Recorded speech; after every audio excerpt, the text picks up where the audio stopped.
Voici les communiqués, il y a M23. Milelo Matanga. Je vous mets les communiqués sur l'écran. Communiqué Oyo, et ça, il y a M23. Ah, bateau, bazaka, courage. Et puis, Balobi, nous sommes là pour protéger et défendre la population. Vous protégez la population contre quoi? Vous défendez la population contre quoi? Et les gens qui sont dans les zones où vous n'êtes pas, ils méritent votre défense, votre protection en termes de quoi? Sur base de quoi? Donc, est-ce que bateau ils disent, nous sommes là, nous continuons à protéger la population. Chers amis, ceux qui ont la liste, il y a des taxes et bimé na goma. La population souffre. De l'autre côté, nous protégeons la population. Ceux qui pour la population à Salimbeba, bazo même à une tribunalité. L'issa c'est na mutu ta akwei bakekunda. Bozana droit ya matangate. Je me demande de ces gens ici. Chers amis, vous qui écoutez même, qui lisez ce genre de papiers, ce sont des papiers aussi sur Kotanga Boye. Au sali, au bongisa bien, ça peut t'aider. Ça peut t'aider quelque peu. Alors, maintenant, ces gens sont en train, puisque les Ouazalendo basali bango musala. Aujourd'hui, combien de villages ont été récupérés par les Ouazalendo? Chers amis, les Bazouaka village à Tamoko, au commande à tous les médias. Les M23 viennent de passer ceci, les FARDC, les Ouazalendo ont fui, mais les Ouazalendo ont pris. Qui en parle? Nous avons déjà compris ces jeux. Nous avons déjà compris ces jeux depuis très longtemps. J'ai vu tous ceux qui communiquent pour les Rwandais, ils se sont retrouvés à Nairobi. J'ai dit, quelqu'un qui communique pour la RDC contre l'agression rwandaise ne peut pas se retrouver à Nairobi. Je connais comment la carte se dessine. Tout celui qui communique contre les Rwandais, l'agression rwandaise, et pour la RDC, il ne peut pas se retrouver. Il n'est pas le bienvenu à Nairobi. Mais je vais en parler tout à l'heure pour vous montrer que Kabila Joseph, je pense que on dirait comme ceux qui les réseaux comme un testament, hein, il donne l'impression que alors, ces gens-là ont tué, ont tout fait, et sur terrain, les Ouazalendo se comportent très bien, et je pense que nous devons encourager les Ouazalendo. Alors, ces gens aussi, dans l'Axabinondeng Bazoïba, l'Est de la RDC, bon, Batouana va découvrir minerai quelque part. Les Ouazalendo sont allés découvrir les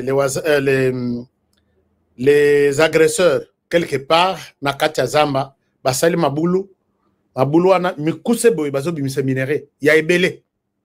Les Bayoki Bawazalendo, Bakim. Et puis, ce qui est scandaleux dans la place, Bazo non seulement minéré, mais Bazo Mabele. Tout ce qu'ils prennent dans la place, ils ont engagé 150 personnes. Les Ouazalendo, Bakangi Batouana. Batoni Babi, mais qu'est-ce qui se passe ici? Bosali Maboulou, mais Mabele Zate Babi, Tozo Tia Mabele. Donc, ce qui est ici, Mabele, Totia Mona Basak Torena. Toho Katsana en Rwanda. RDC est très riche à Kosakanate, chers amis. Je vais vous montrer ça. Est-ce que l'image, comment je ne peux pas arriver à vous montrer ça? Un moment. Voilà. Je peux retrouver la vidéo. Bazozoa, Minerai Zawa, qu'est-ce qu'ils étaient en train de produire? J'ai retrouvé la vidéo. Je vous la montre. Partagez aussi. Moko Ezana richesse, Moko. Aïe, aïe, aïe. Regardez ça, chers amis. Regardez. Jambo ndugu. Hapa ni Kandekere hapa. Jambo ndugu. Hapa ni Kandekere hapa. Kandekere hapa. Hivi mnaona ni mashimo. Ase kuko minere yenye adui iko atafuta hapa. Iseme kuko minere yenye adui iko atafuta hapa ya kutengeneza mabomu. Kumbe alikuyaka na makosinye zake. Iko na masibule.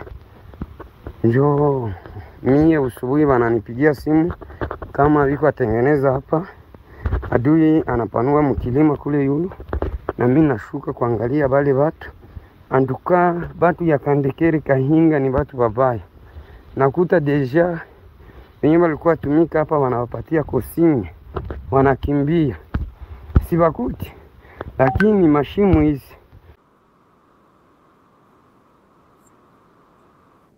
Alors maintenant, les problèmes qu'il y a là-bas, ils ont la matière moussous, minerai moussous n'a pas découvrir était dans beaucoup. Na moniti na ba cuivre ebimi na Kasai, na ba coltan ebimi na soki na nini. Donc moka mobimba RDC, yango Rwanda, leur besoin c'est Rwanda bolobi. Rwanda, est-ce que tu peux quitter la RDC? Atali à lobby, il faut que Jésus a quitté Yemoraya ko ibisanganabi. Mais il va quitter. Puisque j'ai suivi Donald Trump, Lelo. Donald Trump va opposer Yemotuna concernant Hamas. À lobby, ils vont quitter puisque nous avons signé cet accord-là. Nous avons souhaité, nous avons proclamé la paix. Si les rebelles ne quittent pas, nous allons les déloger nous-mêmes. C'est Donald Trump qui a dit. Il a dit ça quelque part. Excusez-moi. Et c'est la même réponse avec le Rwanda. Quand Donald Trump proclame la paix déjà obtenue par les États-Unis en RDC et que les M23 refusent pour perturber la sécurité, voilà. Donald Trump dit quelque chose ici. C'est en anglais contre les Hamas. Même comportement, même chose. Nenge bazo sala na ba M23, nenge pe ba Hamas bazo sala. Il le dit ici clairement que ceux qui se désarmer te bangomoko, nous allons les désarmer de force et le plus vite possible. Un extrait de Donald Trump, c'est en anglais. And because they said they were going to disarm, and if they don't disarm, we will disarm them. How will you do that? I don't have to explain that to you. But if they don't disarm, we will disarm them. They know I'm not playing games. Okay? Now, we did something monumental. We got the hostages back. That was the first thing we had to do, above all else. Alors, si vous avez bien suivi Donald Trump, il dit, je ne suis pas en train de jouer au game, ou soit de jouer dans game, comment on a un jeu. Non. Je vais prendre mes responsabilités face à des rebelles qui perturbent la paix. Ici, il parle de Hamas. Il parle également de la RDC. Chers amis, moi, je suis convaincu qu'il y aura la paix, la véritable paix dans l'Est du pays. Puisque Tshisekedi a surpris les gens avec les panels et bêta kilobi masolo na Washington, Basilisi Makambo et Talidil, ainsi de suite. Ce qui dit Luana Ibandi. Et les gens commencent à amener de leurs milliards en RDC. Je pense que les M23 a commis qui met la mbangu ya bolamoki na tongo bazate bazongi na Rwanda. Rwanda baleki kutu Kigali bakei kote mususu. L'information c'est aussi c'est pour Ouest ya Wazalendo, les défenseurs de la patrie. Je les appelle Bakolomboka, les conservateurs des valeurs congolaises. Les conservateurs, il y a des valeurs au Bakoko Batikele Biso. Ceux qui savent que ceux qui Koko Batikele Biso c'était Oyo, ça a un sens. Ceux qui Batikele Biso Maï Oyo, Plaswana, et ça a un sens.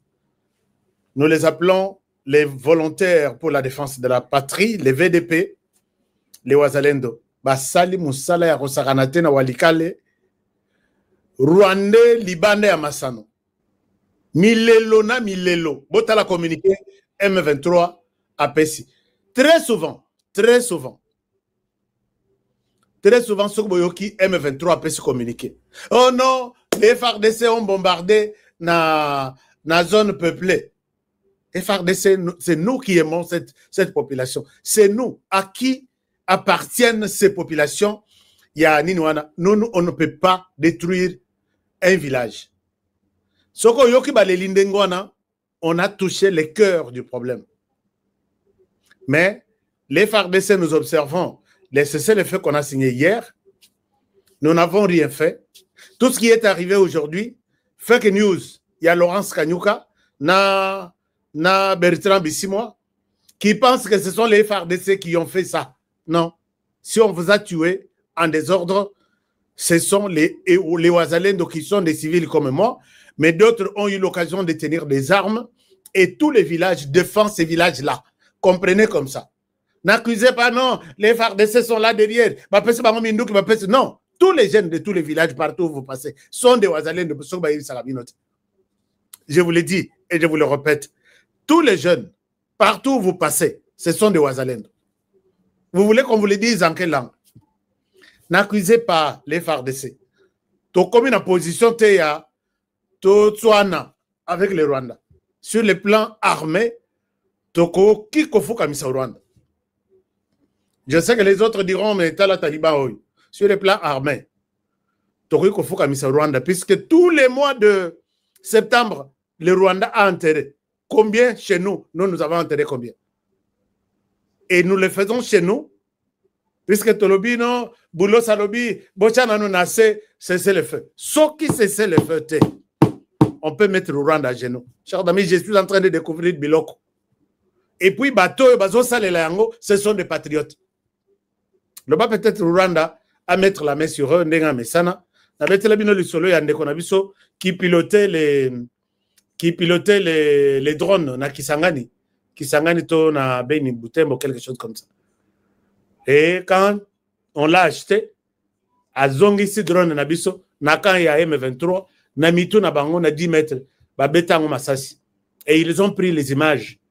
Même si image mususu ya sa zwaki, l'air ba yeko senga pesa biso image oyo zwaki déjà. Ba monike no aboyi ko pesa image ba kangi ba tie na kasho akomeli moi na que je me suis décidé de me suicider dans ali susu na yote. Et quand on fouille même chez lui à la maison, on trouve de millions et de millions ya mbongo que c'est lui qui donne la position ya bande kona bango bakufa na bango, moi j'ai de l'argent. Et ça, c'est ce que nous ne voulons pas. Mais si nous n'aimons pas ces pays, si on n'aime pas ces pays, chers amis, je pense que c'est à peine perdu. Félix Tshisekedi est en train de se battre pour rien. Donc, Nekwana, à Boya Kopé sa image, à Tinda drone, Babetango Massas, à 10 mètres. Pour ce moment, drone est à 10 mètres. Or, drone Nabiso, et Kokendetine à 5 km au-dessus. Drone pas sala musala, il ne faut pas na 10 mètres. À cause de la tine à 5 km, beaucoup moins a été. Puisque mon tour, il y a une présence d'esprit, à Tomola et Longiboy. En tout cas, drone, s'il y en a quelque part. Mais notre frère accepte de prendre notre drone et de donner aux ennemis. Et alors, voilà un peu ce qui s'est passé. Mais, nous continuerons toujours à demander aux Congolais conscients d'aimer leur pays. Aimer les pays, chers amis. Et puis, je pense qu'il n'y a que nous qui devons défendre ce pays et nous devons l'aimer dans tous les sens. Transplantation, on va comme ça. Transplantation, c'est un île. Parce que les Congolais, Babomi, pour moi, les Nakulabino, parce que les Rwandais, les Yéna Bango, les côté de 80 Nakulabino, ceux qui ont pensé Bango des Awana, voyez Bayango, si Nord Kivu et qu'on a dominé dans les Rwandais, parce que nous venons de ce qui sont soucis dans Bango. Et occupé, et non seulement les minéraux congolais, mais la terre congolaise. Ceux qui vont suivre ma belle, ils ont déjà la possession à 100%, il y a qu'on contrôler ces minéraux na biso. Yangwana, na kete doa, banvaye na biso, balabini, pour mon décision, pour kita, pour mata, pour kondima yango, si c'est comme ça, ok, Nabitumba, quel est le meilleur gagne? Ah, peut-être déjà aux aguets. Patrick Mouyaya, nous sommes à un pas vers la paix, à un pas vers la guerre. Et je sais que ceux qui vont ici 1000 militaires, 9000 militaires, 7000 militaires, mais le Congo, avec Patrick, on a passé à 500 000 militaires. Nous avons besoin d'atteindre 1 500 000 militaires. Il y a un nombre de Tito le Baboy. Ceux qui ont été dans le Kankokolo, pour enregistrer les critères.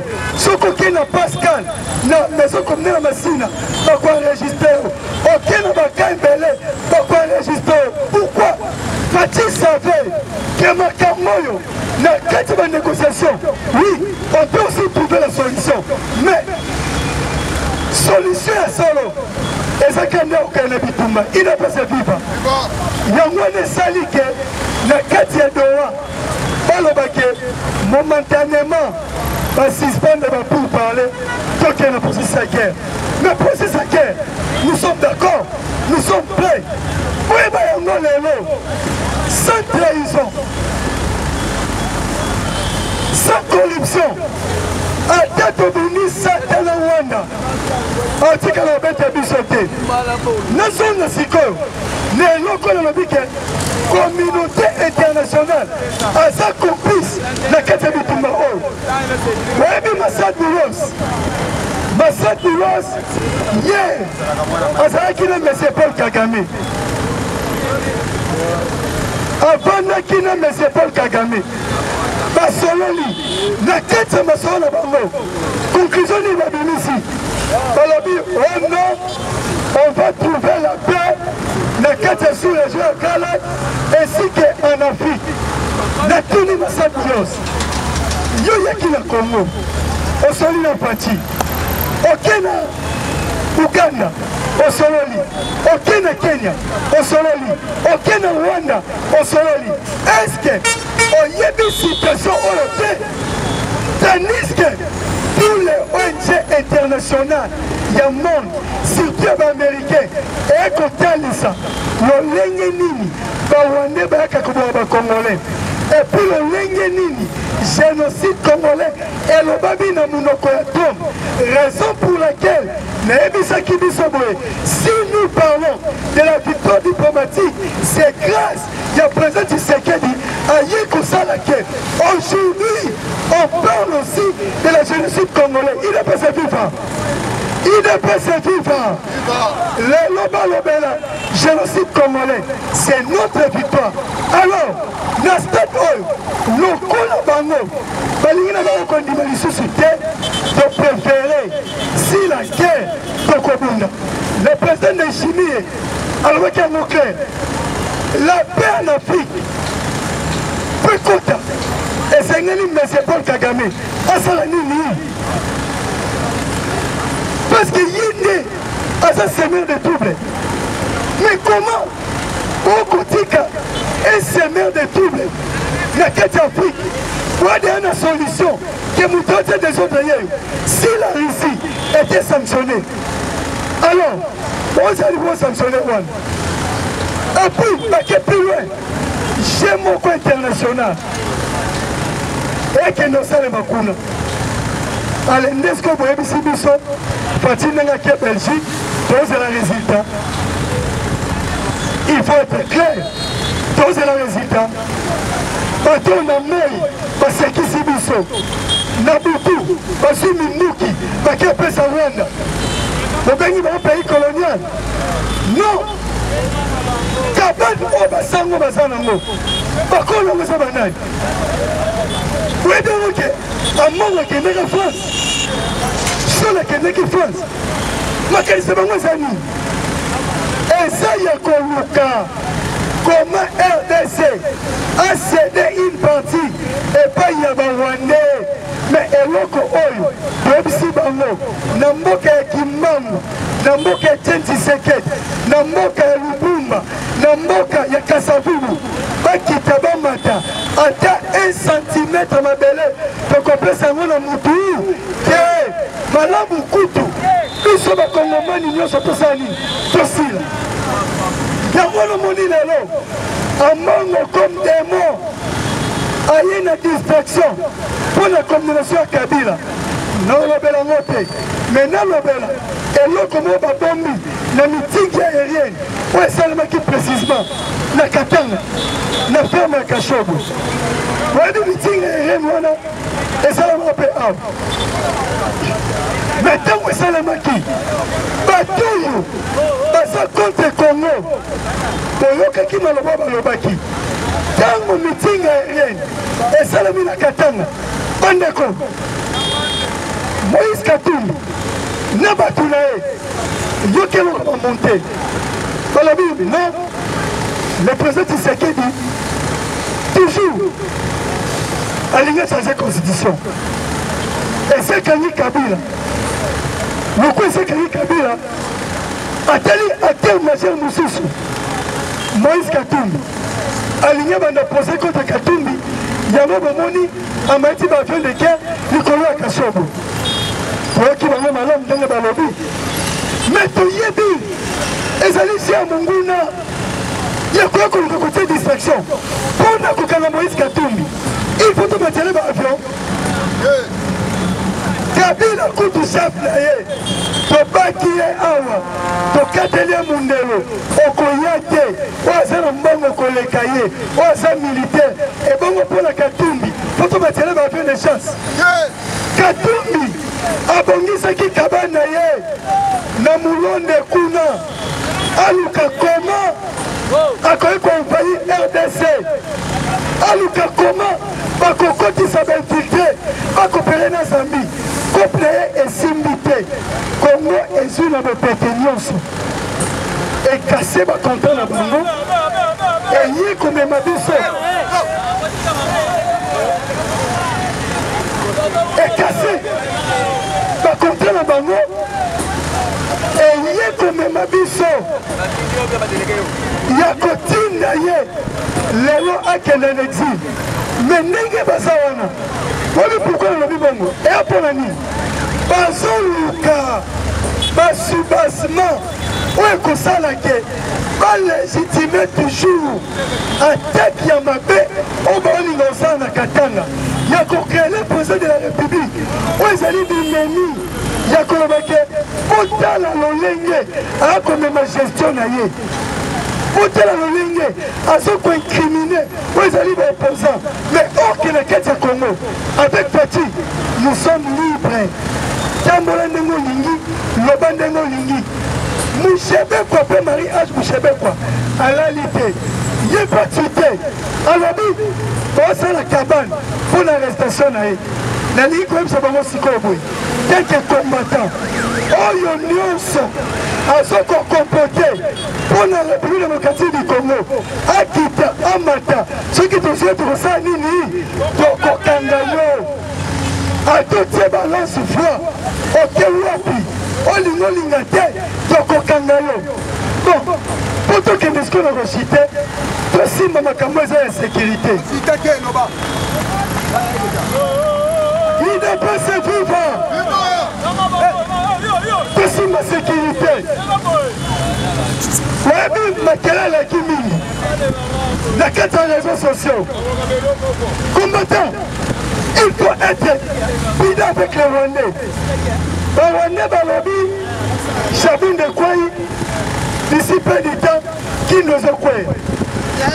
Et sa campagne à Monguna. Et sa campagne médiatique. La guerre médiatique et sa guerre et bandi sabaka la grimace dans le kouta. Au cause de l'awa. Et bien sûr que les rebelles va commis la INE3. Au Kimi, nous avons des rebelles. Parce que nous avons des kibala. Il ne peut se vivre. Balobi Chabin de Kouaï. Pour vérifier. Même si ils sont Chabin est sous contrôle. Il y a les Wazalendo et les FARDC. Et na kati ya Walikale territoire Walikale ça ne peut pas dire que la Walikale centre vers Pinga vers Poiti il y avait des attaques farouches de FARDC et le Wazalendo ma petit M23 en désordre M23 ça qui la calcule il y a Koluka comment a Koki qu'on récupérer Pinga parce que Pinga est un système stratégique. Ceux qui vont récupérer la main et qu'on peut se donner facilité. Il y a quoi la carte sur les centres comme ça, comme monde en commun, donc il y a qui s'en gagne. Mais bon, c'est un échec. Et puis là, il y a Rwanda, plus de 200 M23, Oyo, qui capturé. Et en plus, il y avait 23 M23. Oh, bah, il bazalaki komitika na maboko ya FARDC du jour au jour na kaya nanga basoda konforme misusu bakokima misusu tokoboma bango mpo nasilisa nalobakela mwa moke 9000 soldats ya Kagame 7000 soldats ya Kagame 1000 militaires ya Kagame oyeba yango cimetière militaire la plus vaste dans le monde. La plus vaste dans le monde. Et salut, cimetière de Rwanda. Cimetière le plus vaste dans le monde. Et salut, cimetière de Rwanda. Mais ici, il y a lokola tolobi 9000, 7000, 1000 et Sengali na Kagame a élargi espace et cimetière na Rwanda. Pour à bientôt, il y aura des guerres farouches massives. Ouais, bango, parce que des belés en Rwanda, pour qu'il ne le condamne. Donc, mais tout ça, Kagame a formé la cimetière na ye pour te condamner parce que nous sommes. J'ai dit et je vous remercie.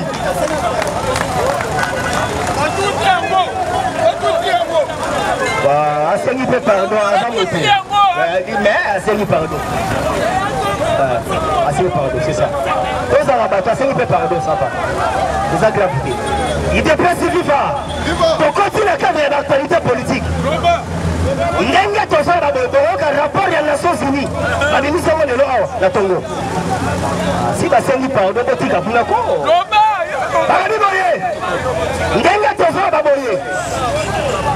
Les noms à 13h, on a gouverneur, il y a banque. Alors,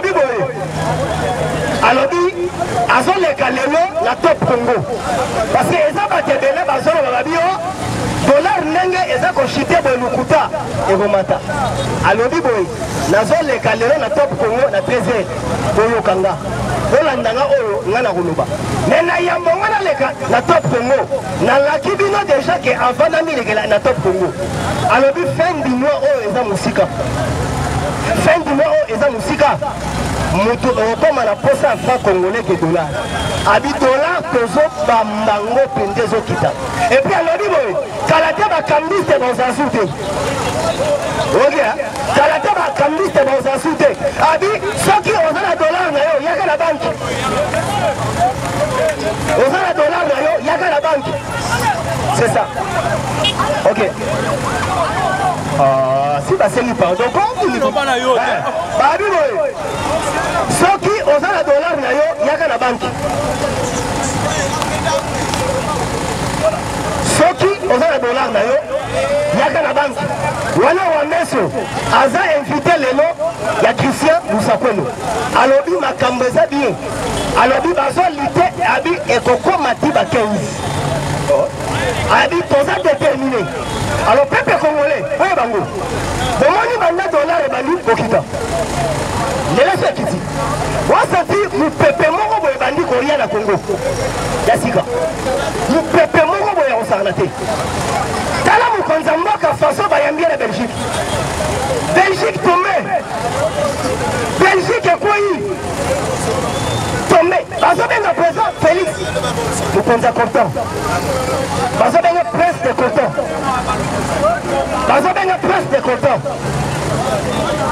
prince de Content pourquoi parce que na minute oyo pays oyo eza na Content koleka RDC eza te pays oyo eza na Content koleka RDC eza te idps viva fatizwa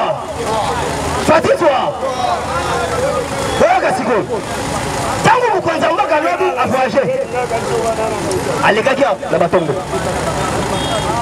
batanjili babi tomona mbira mokonzi ya mboka apumba lisusu akomaki Belgique ntango akomi na Belgique nzoka nde États-Unis babandaki kolandela mouvement na ye